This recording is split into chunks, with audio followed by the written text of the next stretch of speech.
Chapter centre of मास में vision clear हुआ कि नहीं हुआ? सेंटर ऑफ मास चैप्टर आपसे क्या कहता है? जैसे अगर मैं ये कहता हूँ देखो ये मास है, आपको ये दिखाई भी दे रहा है, आप इसको टच भी कर सकते हो।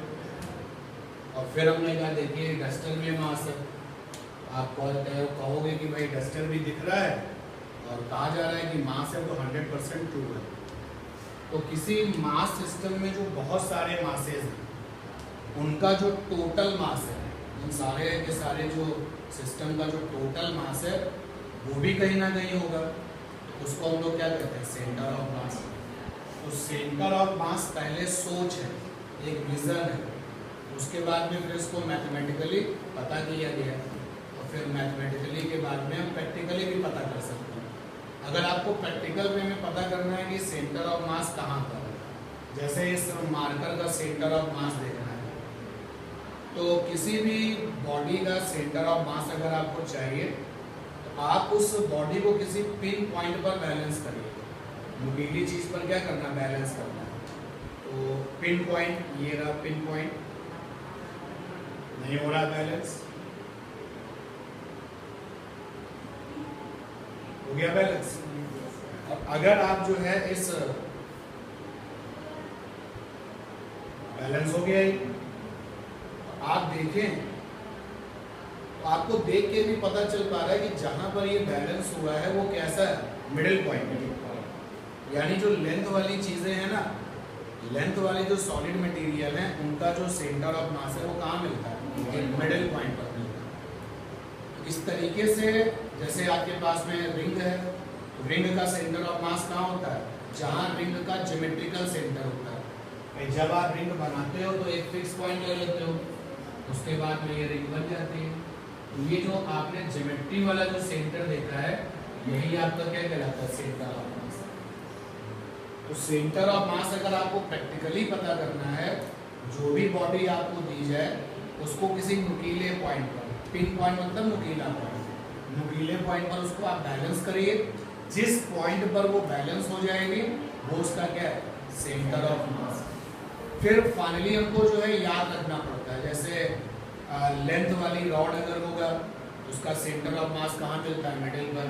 अगर हमारे पास में रिंग होगा उसका सेंटर ऑफ मास वही मिलता है जहाँ पर ज्योमेट्री का सेंटर होता है। अगर हम बात करें स्फीयर की, चाहे वो सॉलिड हो या फिर हॉलो हो, सेंटर ऑफ मास कहाँ मिलता है? जहाँ पर उसका ज्योमेट्री वाला सेंटर होता है। ऐसे हर ऑब्जेक्ट का सेंटर ऑफ मास हमें पता होना चाहिए। जनरल है उसका तो पता ही ना चाहिए। जैसे हमारे पास में एक आर्क शेप ज्योमेट्री है, आर्क शेप ज्योमेट्री। तो आर्क शेप ज्योमेट्री का सेंटर ऑफ मास कहाँ होता है? आर्क शेप ज्योमेट्री का centre of mass COM, centre of मास। और यहां पर है बॉडी या बॉडीज कर ले, एक से ज्यादा लोगों के लिए डिस्कशन करते हैं। आर्क शेप ज्योमेट्री, अगर ये आर्क शेप ज्योमेट्री कंप्लीट हो जाए तो सर्कल बन जाती है।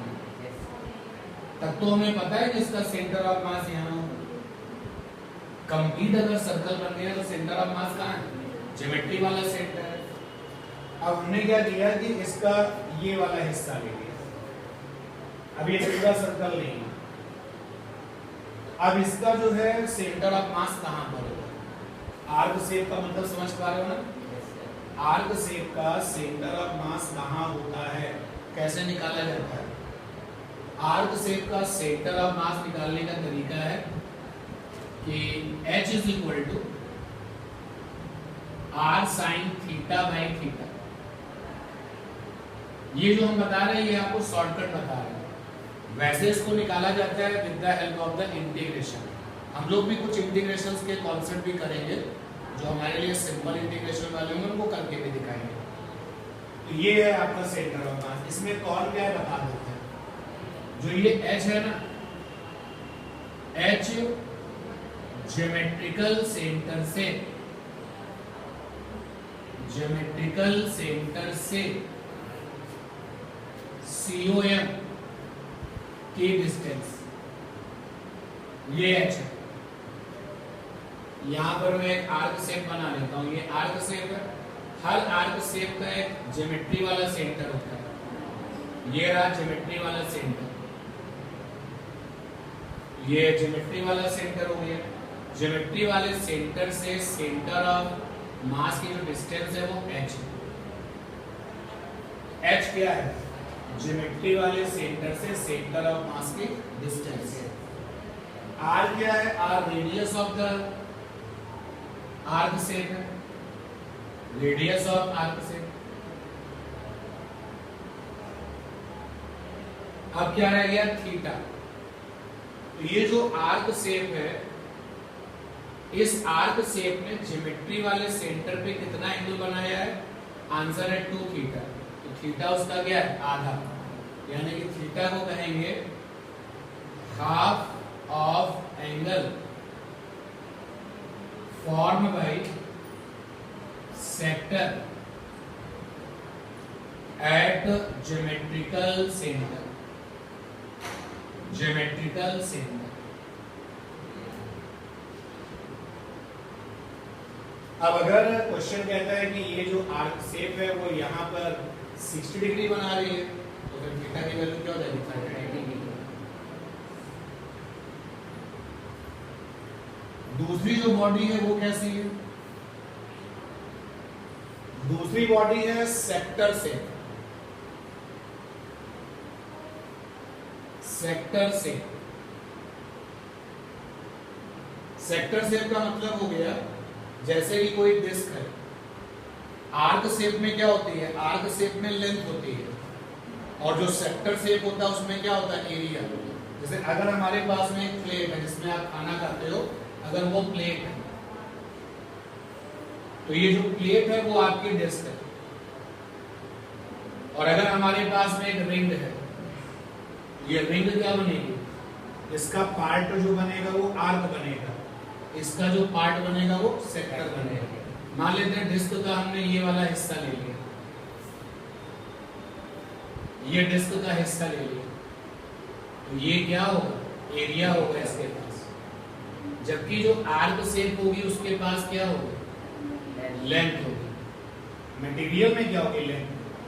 कंफ्यूज नहीं होना, मटेरियल में एरिया होगा और मटेरियल में लेंथ होगी।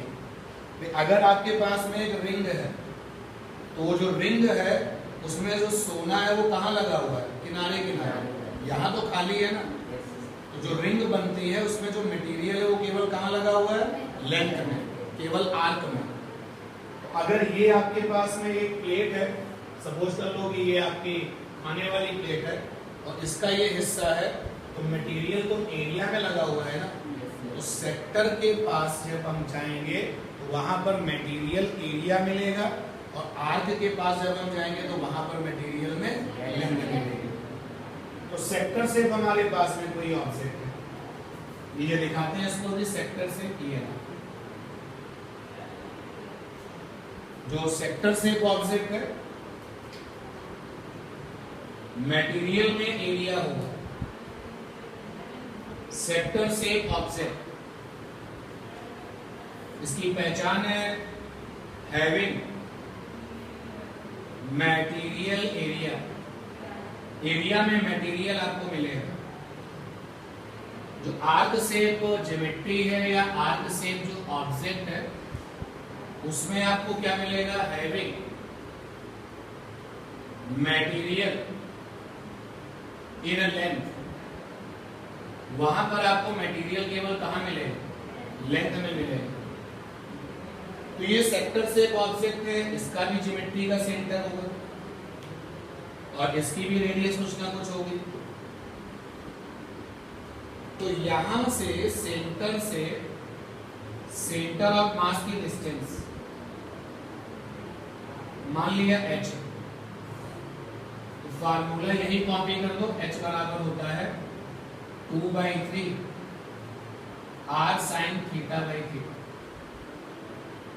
ये शॉर्टकट मेथड आपको बता रहे हैं, क्योंकि अगर हम लोग इसको फेयरफुल तरीके से कैलकुलेट करें तो फिर इंटीग्रेशन करना पड़ता है। अब यहां पर जो r क्या है? r तो वही है रेडियस, लेकिन अब की बार आर वहां पर radius of the arc shape है और यहाँ पर रेडियस ऑफ सेक्टर है। और थीटा क्या है, एच क्या है, सेम एच यहाँ पर है ज्योमेट्रिकल सेंटर से सीओएम की डिस्टेंस।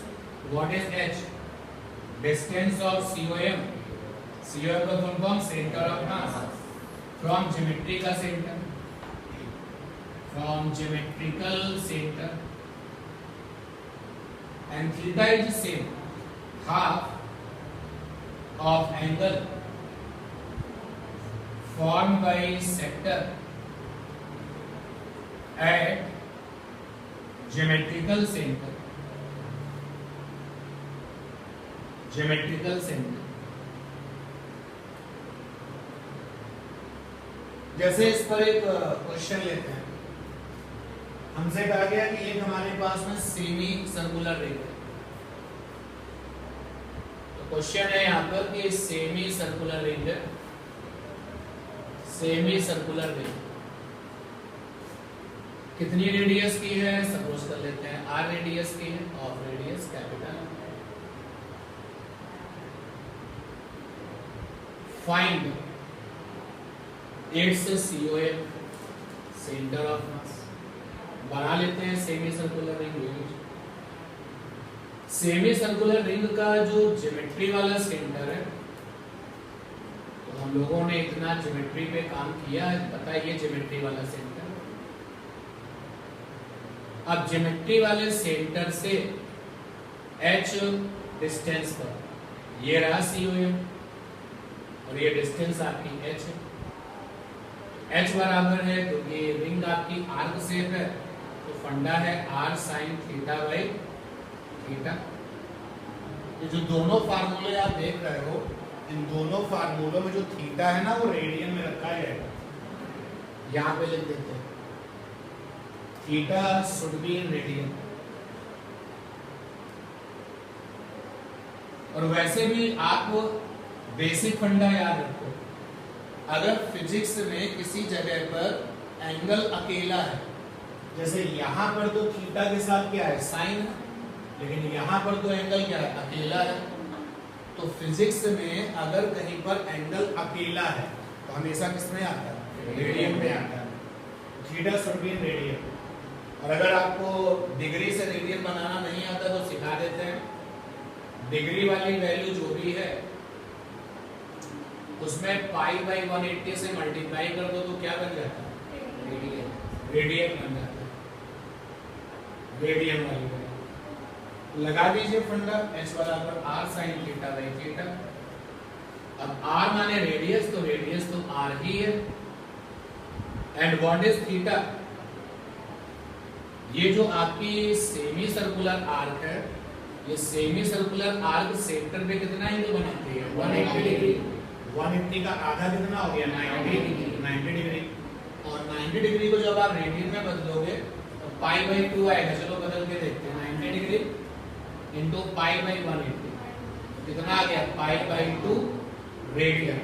अगर रेडियन लिखने का ना मानो तो ऊपर क्या लगा देते हैं, यहाँ पर वैल्यू पुटअप कर दीजिए साइन पाई बाई 2 और यहाँ पर भी पाई बाई 2।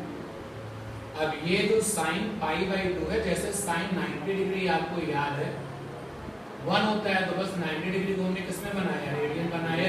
ये भी कितना होता है 1, तो h बराबर आ जाएगा, ये 2 ऊपर चला जाएगा और पाई नीचे आ जाएगा, साइन पाई बाई 2 1 हो जाएगा। तो यानी कि ज्योमेट्रिकल सेंटर से कितनी डिस्टेंस पर centre of mass, 2r by pi. ठीक है, नोट कर लें।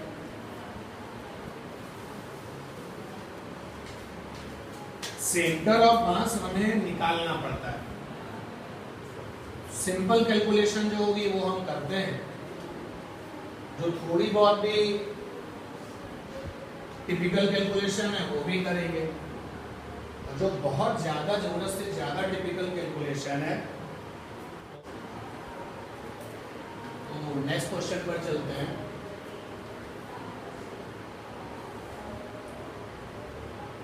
कुछ मासेस हैं जो कि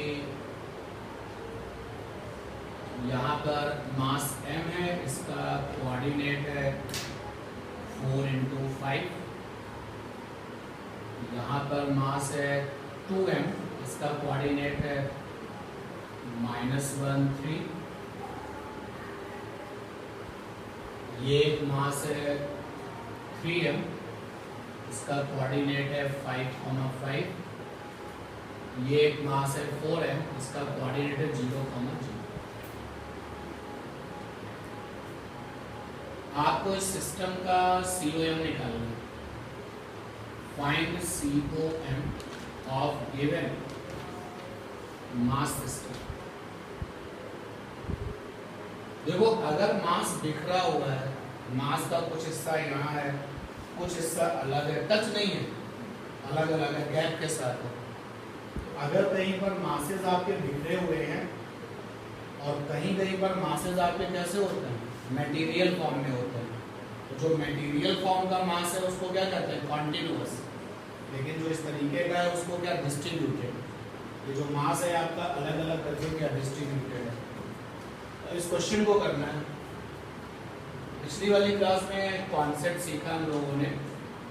अगर आप कोऑर्डिनेट दोगे XCM = सिग्मा mx अपॉन में सिग्मा m, YCM = क्या है, सिग्मा my अपॉन में सिग्मा m, और ZCM = sigma mz upon sigma m। तो यहाँ पे जो डिस्ट्रीब्यूटेड मासेस है उसके हमें कोऑर्डिनेट पता है, तो हमने इमेजिन कर लिया, हम ढूंढ नहीं रहे।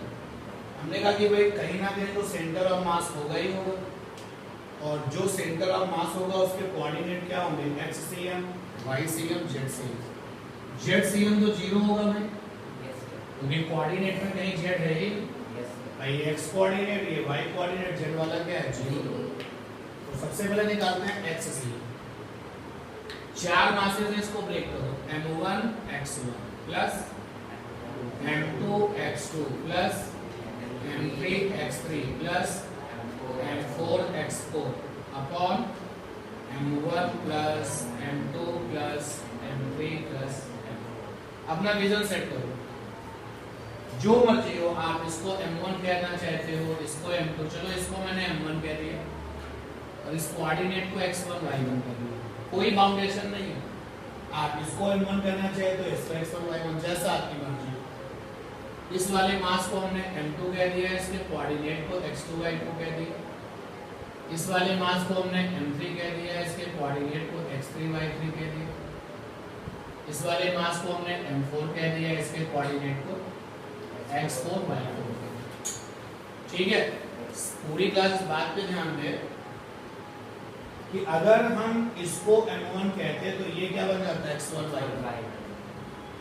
आपकी ये पूरी की पूरी टोटली जो है आपकी मर्जी होती है कि आप किस तरीके से कंसीडर कर रहे हो। वैल्यू पुटअप किया मैंने XCM, M1 की वैल्यू कितनी है, 4 है, X1 कितना है, 0, M2 की वैल्यू कितनी है, M, X2 कितना है, 4, M3 की वैल्यू कितनी है, 2M, X3 कितना है, -1, M4 की वैल्यू है 3M, X4 कितना है, 5, और अपॉन में लिखा है सम ऑफ मासेस, यानी कि 4M plus M plus 2M plus 3। Solve करें कितना आएगा, यहाँ से 4M और यहाँ से 15M, तो 15M और 4M मिलके क्या हो गया, 19M। 19M से माइनस का 2M हो गया तो कितना बचा, 17M।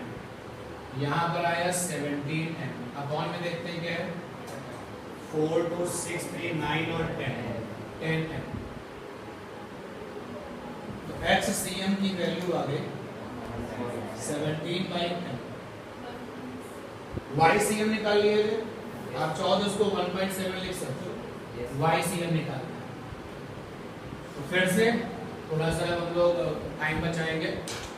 तो M1 माने 4M, साथ में Y1 मीन्स 0, M2 माने M, साथ में Y2 5, प्लस M3 माने 2M, साथ में Y3 3, प्लस M4 माने 3M एंड 5।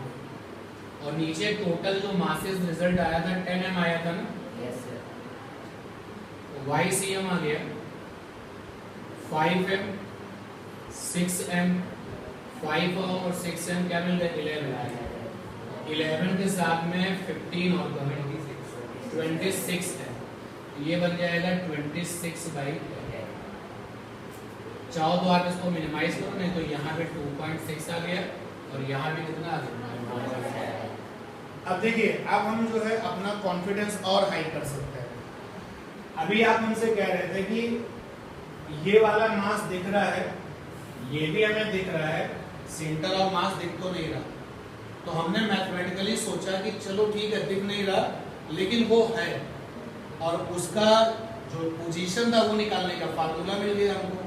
आज की क्लास में हम ये फार्मूला डिराइव करके भी दिखा देंगे, तो मुझे ये फार्मूला मिल गया।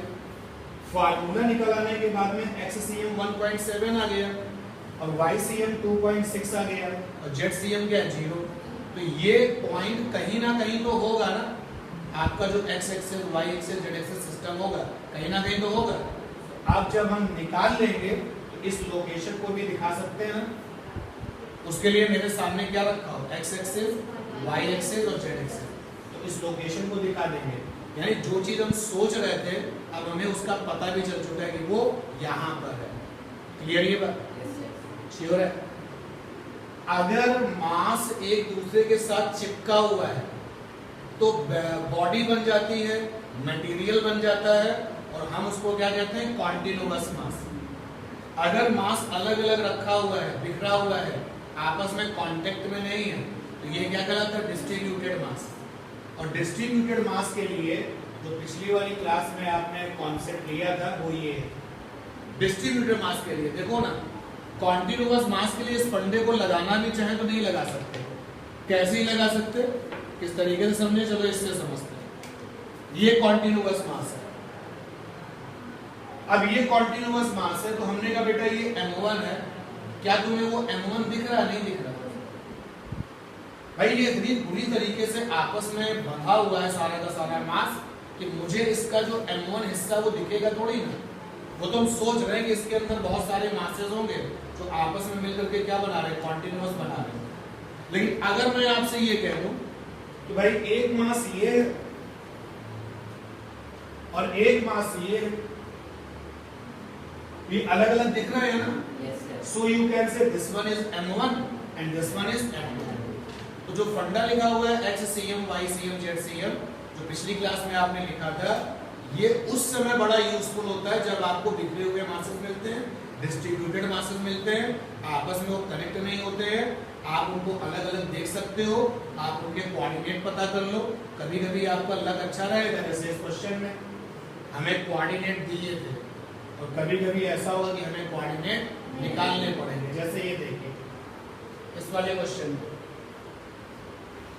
एक मास है 4 kg का और एक मास है ये 10 kg का। हमने कहा ये 4 kg का मास 10 kg के मास से 2 मीटर की दूरी पर। फाइंड CM, सेंटर ऑफ मास चाहिए। यहां दो रिस्पॉन्सिबिलिटी हमारी बढ़ गई। पहला, क्या हम इस फार्मूले के बारे में सोचे? हाँ, अगर मासेस बिखरे हुए हैं, डिस्ट्रीब्यूटेड है, आपस में टच नहीं है उनका डायरेक्टली, तो डेफिनेटली ये फंडा आपको आपके काम का है।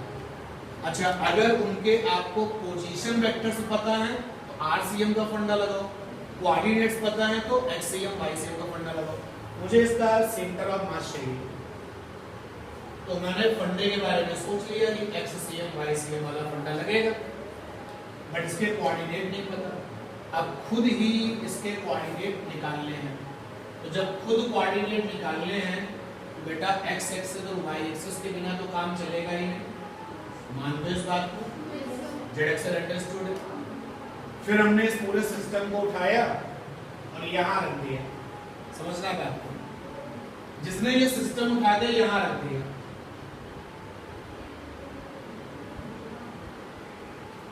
वो इसके कोऑर्डिनेट निकाले, तो यहां से कितने डिस्टेंस स्केल लेकर के कोऑर्डिनेट निकाल देगा और इसके भी कोऑर्डिनेट निकाल देगा। किसी ने चालाकी दिखाई, सिस्टम उठाया और यहां रख दिया, ये 4 kg है और ये क्या है 10 kg है। इसके जो कोऑर्डिनेट है वो क्या हो गया 0 0, यानी कि एक को तुमने क्या बना लिया 0 0, और अगर एक को तुमने बना लिया 0 0 तो कैलकुलेशन में क्या हो जाएगा आसान है। तो जब आपको कभी कोऑर्डिनेट निकालने पड़ जाए तो कम से कम एक मास का तो कोऑर्डिनेट क्या बना दो 0 0। और देखिए बाकी की सेटिंग अपने आप हो गई। ये गैप कितना है 2 का, तो भाई इसका कितना हो गया 2, 0, क्योंकि एक्स वाली एक्सिस पर जो पॉइंट पड़ता है उसका कोऑर्डिनेट होता है एक्स कोऑर्डिनेट 0, आगे दोनों के कोऑर्डिनेट। अब आपने फंडा लगाया X C M, Z Z तो होगा नहीं यहाँ पर, एक्स सी एम में फंडा हो गया m1, मैंने m1 इसको लिया, साथ में x1 जी, m2 में मैंने 10 लिया, साथ में x2, अपॉन में टोटल मास कितना हो गया 40, एक्स सी एम की वैल्यू होगी 20/40, सॉल्व कर लो कितना आ जाएगा 10/6, और आगे चलो तो 5/3 मीटर,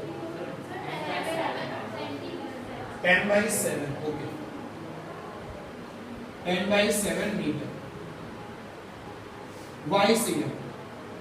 तो फिर से m1 इसको लिया है 4, y1 इज 0, m2 इसको लिया है 10, y2 इज 0, अपॉन में आ गया 40, वाई सी एम क्या होगा 0।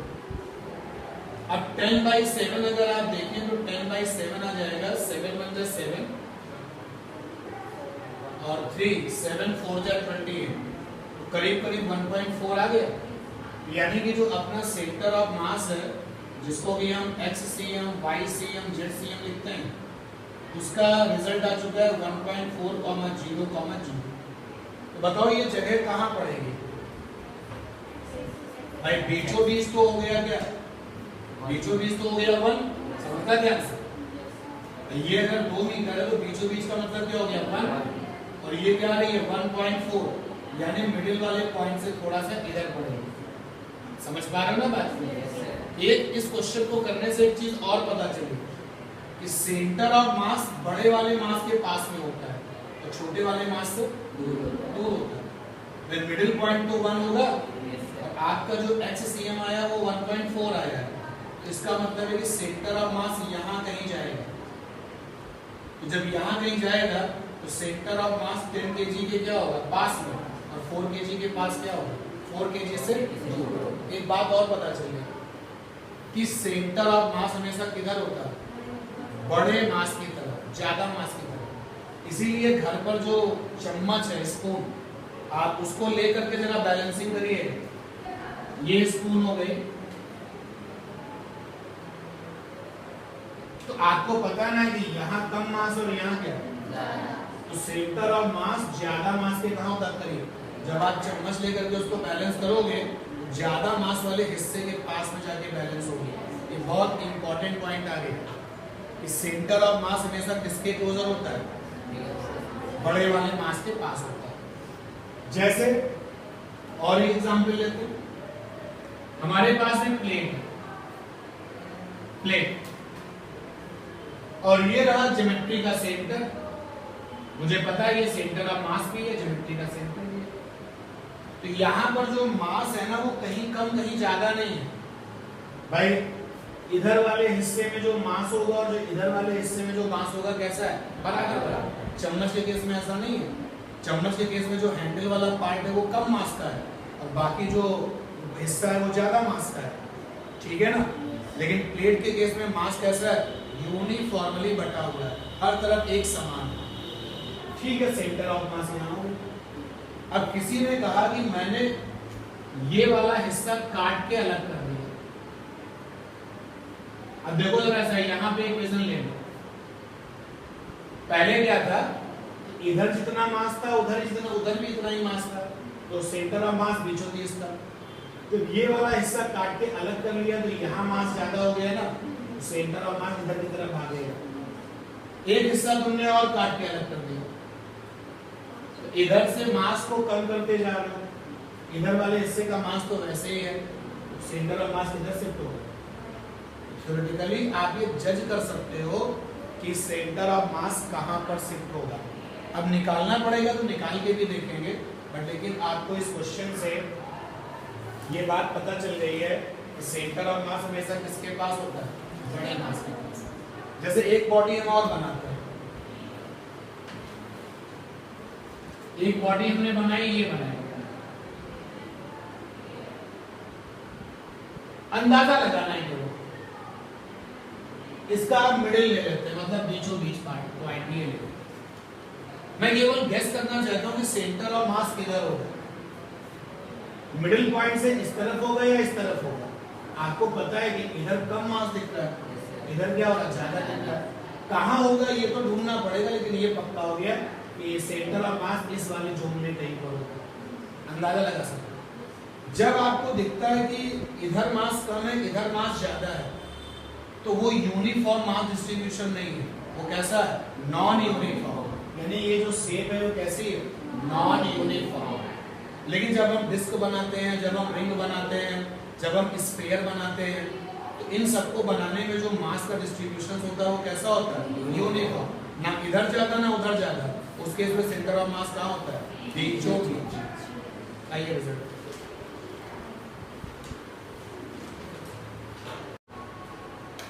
जो कहा जा रहा है वो क्या है, जो coordinate for COM may be different for different observer.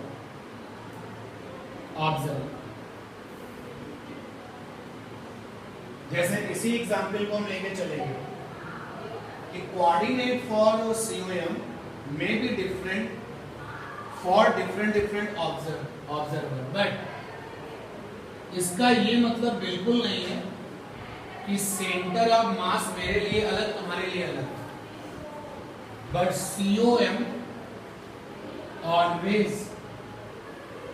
Having fixed position. जैसे इस वाले एग्जाम्पल को देखो, इस वाले एग्जाम्पल में जब हम क्वेश्चन कर रहे थे तो हमने इस पूरे सिस्टम को उठाया और यहां रख दिया। ये 10 kg है और ये 4 kg है। देखो मेरा आंसर क्या है, मेरा आंसर आया 1.4, ये मिडिल पॉइंट है। 1.4 आने का मतलब मैं ये कहूंगा कि भाई सेंटर ऑफ मास 10 kg के पास है और 4 kg से क्या है, दूर है। सोचो अगर ये सिस्टम उठाता कोई और यहां रख देता, भाई ये जो है 4 kg है और ये 10 kg है, सपोज करो भाई यहां रखा तो x की वैल्यू 1.4 आई और उसमें हमें बताया कि सेंटर ऑफ मास 10 kg के क्या है, पास है और 4 kg से क्या है, दूर है।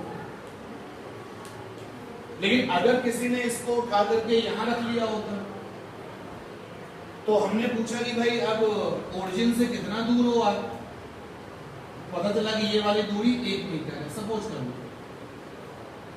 तो भाई इसके कोऑर्डिनेट क्या होगा, 1 0 और ये ऑलरेडी कितना है, 2 मीटर, इसके कितने हो जाएंगे, 3 0। क्लियर ये बात? अब जरा XCM YCM निकालते हैं। XCM निकाला मैंने इस सिचुएशन के अकॉर्डिंग, तो भाई M1 माने 4, X1 माने 1, M2 माने 10 और X2 माने 3 अपॉन में टोटल मास कितना आ गया, 40। XCM इज इक्वल टू आ गया, ऊपर आ गया 34, नीचे कितना आ गया, 40। ये आ गया 17/7, ये आ गया 7 3 जा 21, 7 2 जा 14, 14 और 3 30, 7 4 जा 28। अब XCM तो तुम्हारा 2.4 आ गया, YCM कितना आएगा, 0 आएगा, निकाल के देखोगे, करके देखो तो 0 है। अब मैं तुमसे जानना चाहता हूँ ये 2.4 कहाँ होगा, चलो देखते हैं। यहां से यहां तक 1 है और ये पूरा क्या है 2, ये मिडिल पॉइंट ये 1 और हो जाएगा। तो यहां से यहां तक 2 आ गया, अब 2.4 बेटा यहां पड़ेगा, तब भी तो सेंटर ऑफ मास किसके पास है, 10 kg के पास है। तो मुझे लगता है कि सेंटर ऑफ मास के कोऑर्डिनेट 8,10 है। किसी और को लगता है कि सेंटर ऑफ मास के कोऑर्डिनेट 18,30 है। इसका ये बिल्कुल मतलब नहीं कि सेंटर ऑफ मास अपनी जगह बदल रहा है। सेंटर ऑफ मास तो उसी जगह पर है, लेकिन तुमने जो ऑब्जर्वेशन लिया है वो उसके अकॉर्डिंग उसके कोऑर्डिनेट क्या हो चुके हैं, चेंज हो चुके हैं। जैसे यहाँ पर सेंटर ऑफ मास पहले विजन के अकॉर्डिंग 10 kg के करीब था, अभी दूसरी विजन के अकॉर्डिंग भी कितना है, 10 kg के करीब। अच्छा, अगर कोई इसको यहाँ से यहाँ उठा के रख दे तो सेंटर ऑफ मास के कोऑर्डिनेट बदल जाएंगे ना, लेकिन मीनिंग कभी नहीं बदलेगा। मीनिंग हमेशा क्या रहेगा भाई, जैसे मैंने ये बताया कि पता चल चुका है कि लेंथ वाली रॉड का सेंटर ऑफ मास बीचों बीच होता है, तो आपके अकॉर्डिंग उसका कोऑर्डिनेट कुछ और हो सकता है, मेरे अकॉर्डिंग उसका कोऑर्डिनेट कुछ और हो सकता है, लेकिन रिजल्ट क्या रहने वाला है, सेंटर ऑफ मास हमेशा कहाँ मिलेगा, बीचों बीच। ये जो स्टेटमेंट लिखा हुआ उसको जरा सा पढ़ो और देखो, coordinate for centre of mass may be different for the different observer, लेकिन COM जो सेंटर ऑफ मास है उसकी जो लोकेशन है वो हमेशा कैसे रहती है, फिक्स। जैसे ये अभी एग्जाम्पल से पता चला कि कुछ भी कर लो हमेशा एक ही बात निकल के आ रही है, सेंटर ऑफ मास हमेशा बड़े मास के पास में। ठीक है ये बात। और आगे देखेंगे, पिछली वाली क्लास में टाइम नहीं था इसलिए सीधे फार्मूला बता दिया था कि फॉर डिस्ट्रीब्यूटेड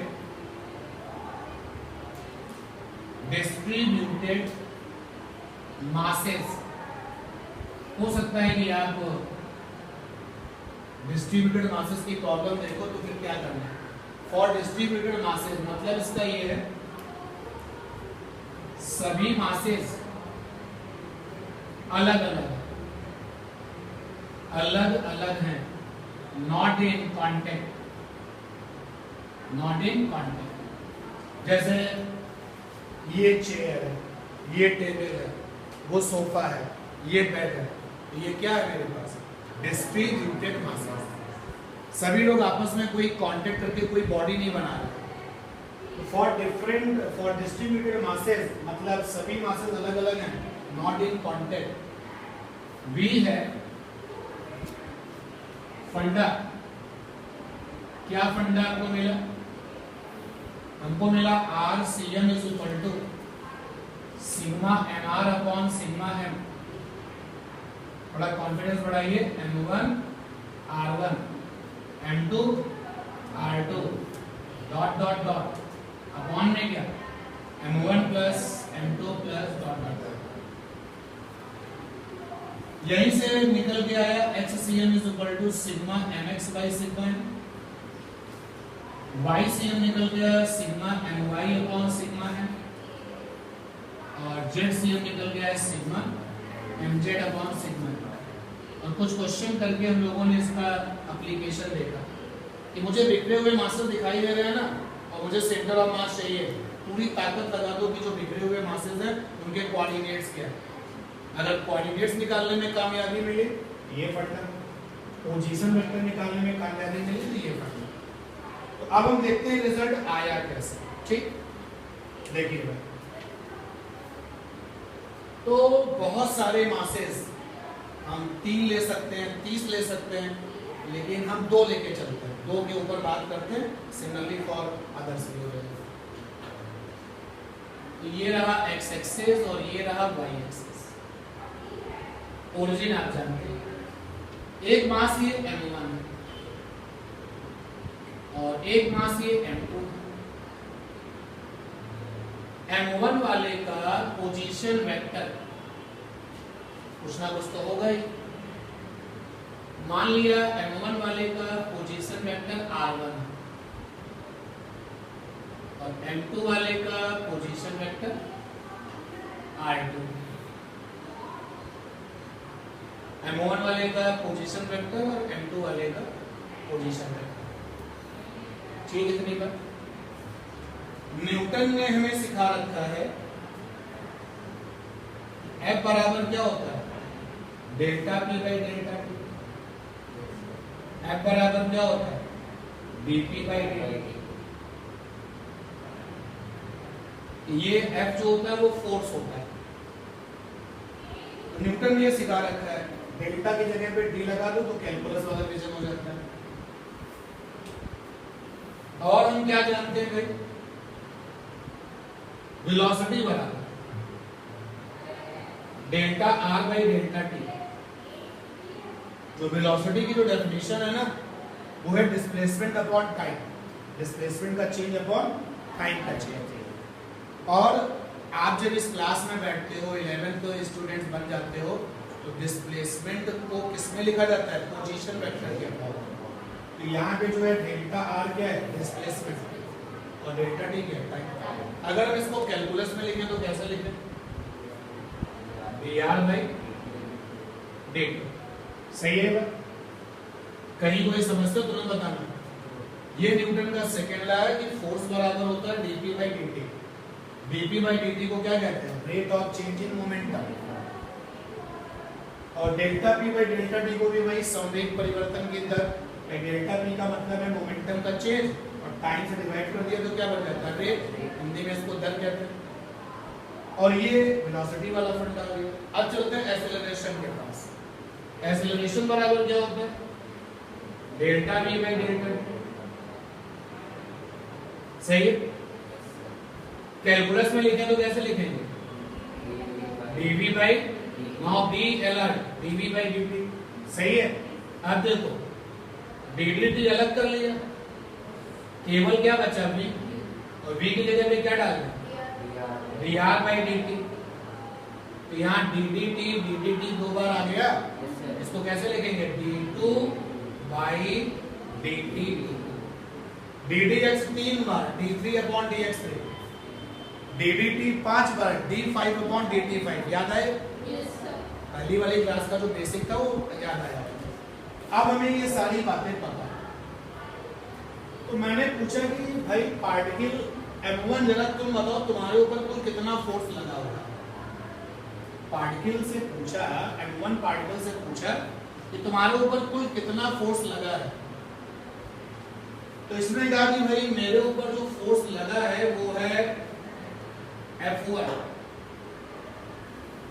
कितना फोर्स है, F1। हमने कहा कोई और ये फोर्स जो M1 पर लगा है कैसे लगा है, कहां से आया है, डजंट मैटर।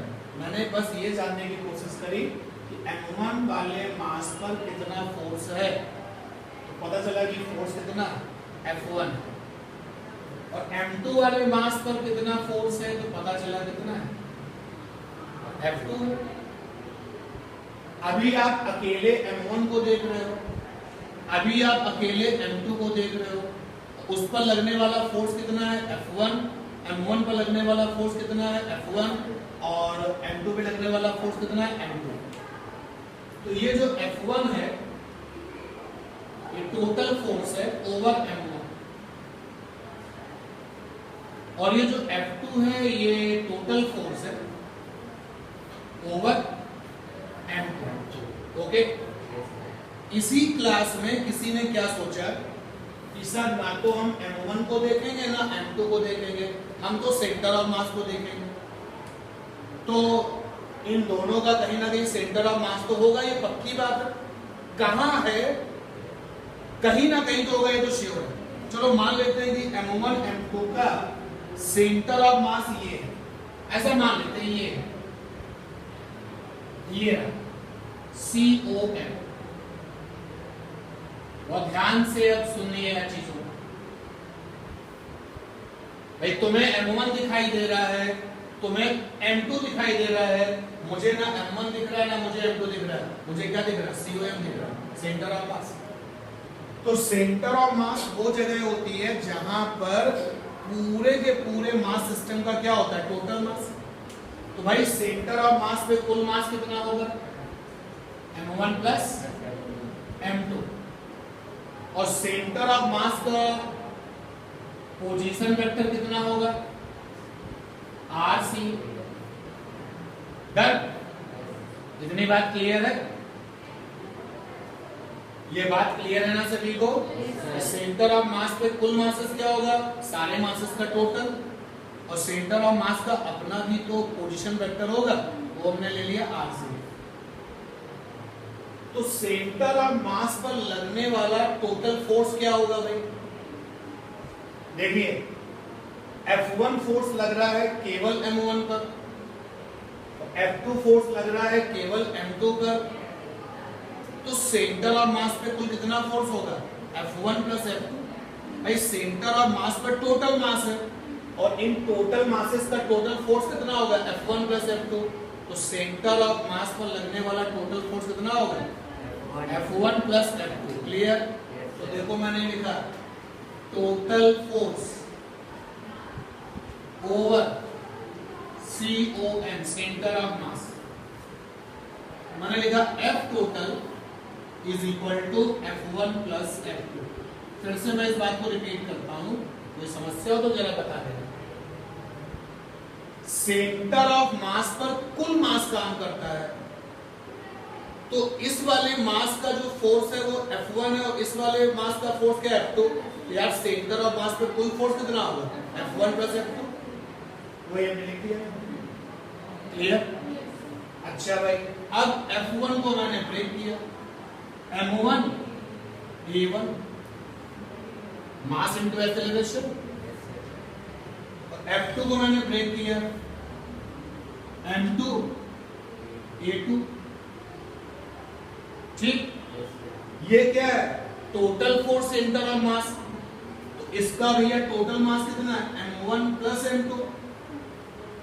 अरे ये फोर्स कहां पर है, सेंटर ऑफ मास पर है, और सेंटर ऑफ मास पे टोटल मास कितना है, M1 प्लस M2। और एक्सेलरेशन लिखा AC, सेंटर ऑफ मास का एक्सेलरेशन। सही है यहां तक। अब देखो भाई A बराबर क्या होता है, d2r by dt2, लिख दिया जाए। तो यहां से लिखा M1 A1 की जगह पे d2r1 by dt2, A2 की जगह पे d2r2 by dt2, आया ना। यहां पर लिखा M1 प्लस M2, ACM की जगह पे d2rCM by dt2, चलेगा, सही है ना। भाई आप R1 वहां जो होता है, R जो होता है पोजीशन वेक्टर, तो ये जो A1 एक्सेलरेशन है किसका है, M1 का। तो M1 वाले का पोजीशन वेक्टर क्या है, R1, और A2 एक्सेलरेशन किसका है, M2 का। M2 वाले का क्या है, R2, और ये क्या है, एक्सेलरेशन सेंटर ऑफ मास वाले का, सेंटर ऑफ मास का पोजीशन वेक्टर क्या है, R। ठीक है, तीनों पक्का। अब आगे ध्यान देंगे, जो लोग मैथमेटिक्स के स्टूडेंट हैं उनको तो ये बात पता है, जो लोग मैथमेटिक्स के स्टूडेंट नहीं है वो जाने। जैसे लिखा जाए ddx और यहां कांस्टेंट हो, और फिर आगे वेरिएबल हो, तो ये कांस्टेंट बाहर आ जाता है और केवल क्या रह जाता है, वेरिएबल रह जाता है। इस पूरी कहानी में जो मासेस है वो कैसे है, कांस्टेंट। R1 लेकिन वेरिएबल है, क्योंकि भाई जब M1 पर फोर्स लगेगा R1 अपनी जगह बदलेगा, मास M1 अपनी जगह बदलेगा, R1 बदल जाएगा, और M2 भी अपनी जगह बदलेगा तो R2 बदल जाएगा। यानी कि R1 समय के साथ बदलेगा, R2 भी समय के साथ बदलेगा, और अगर R1 और R2 समय के साथ बदलेगा तो RCM भी समय के साथ बदलेगा। तो यहां पर आप देखिए कुछ इस तरीके का अंदाज है, कांस्टेंट बाहर है और ddx, जैसे वहां पे ddt दिख रहा है, अंदर क्या वेरिएबल देखो चेक करो, हाँ कांस्टेंट बाहर है d2/dt2 और r1 वेरिएबल है। तो मैं इसको ऐसे लिख सकता हूं, जरा ध्यान देना, मैं ऐसे लिख सकता हूं, कंफर्म करना d2 dt और ये m1 प्लस m2 और ये rc। अरे इस कांस्टेंट को बाहर दे दोगे यही चीज बन जाएगी, बन जाएगी ना। यही काम करते हैं बराबर के इस तरफ, d2 dt2 m1 r1। सही है। अभी m1 फिर से बाहर आ जाए, चाहे बेटा यहाँ पे ddx एक बार हो तब भी ये फंडा है, चाहे ddx दो बार हो तब भी यही फंडा है। यहाँ पर यहाँ लिख सकते हो आप d2 dt2 m2 r2। m2 फिर से बाहर आ जाए। ओके, कोई समस्या हो तो बताइए। कोई भी प्रॉब्लम हो इसमें बताइए। ये एक्स्ट्रा बात है जो कि कैलकुलस की है, वो आपको अगर आती है तो बहुत अच्छी बात है, अदरवाइज आप जो है इसको जानिए। यही पर एक चीज और जानिए, जैसे मान लो ddx लिखा हो और यहाँ पे केवल कांस्टेंट हो, अभी तो कांस्टेंट के साथ क्या वेरिएबल, रिजल्ट क्या होता है जी सही है कि नहीं बात, पक्का। अब हम क्या करने वाले हैं, किसी भी इक्वेशन में जो भी काम करते हैं लेफ्ट में भी करते हैं और राइट में भी करते हैं। हमने कहा कि भाई एक लाइन अभी हम और लेंगे, ये पॉइंट हटा दें, मेरा ये पॉइंट नोट कर लो, केवल ये वाला point.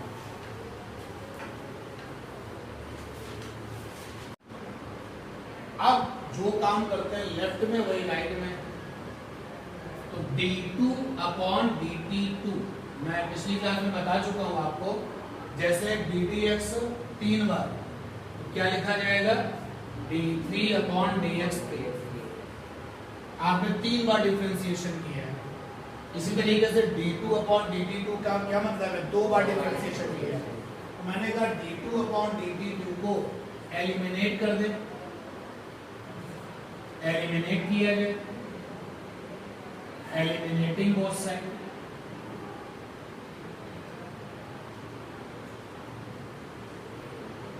Eliminating both side d2/dt2। ये परमिशन आपको आज से नहीं है, बहुत पहले से। जैसे देखो तो यहाँ लिखा है साइन थीटा बराबर साइन 30, तो साइन को हटाया जा सकता है, बिल्कुल हटाया जा सकता है, ठीक है। थीटा बराबर क्या हो जाएगा, तो जो ऑपरेटर्स होते हैं ना उनको हम किसी इक्वेशंस में लगा सकते हैं और सिचुएशन अगर होगी तो हटा सकते हैं। बट अगर ऐसा हो जाता साइन थीटा बराबर cos 30, साइन हटाना मुश्किल, हटेगा तभी जब लेफ्ट में भी वही चीज और राइट में भी वही चीज। या अगर ऐसे लिखा है अल्फा बराबर 45, दोनों तरफ का cos ले लिया, cos अल्फा, इधर भी cos। ऑपरेटर को तुम दोनों तरफ लगा भी सकते हो और ऑपरेटर को दोनों तरफ से हटा भी सकते हो। हटेगा तभी जब लेफ्ट और राइट कैसा हो, सेम। हटा दिया जाए, एलिमिनेटिंग बोथ साइड d2/dt2, क्या बचा m1 प्लस m2 rcm, इधर क्या बचा m1 r1 plus m2 r2, rcm आ गया m1 r1 plus m2 r2 upon m1 plus m2। ये तो तब है जब केवल 2 मासेस लिए, 3 लेते तो m1 m3 r3 और हटा दिया।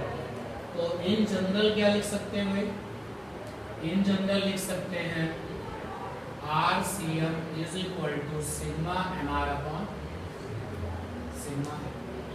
XCM YCM तो हो चुका था ना पिछले क्लास में, बोलो भाई। yes, sir.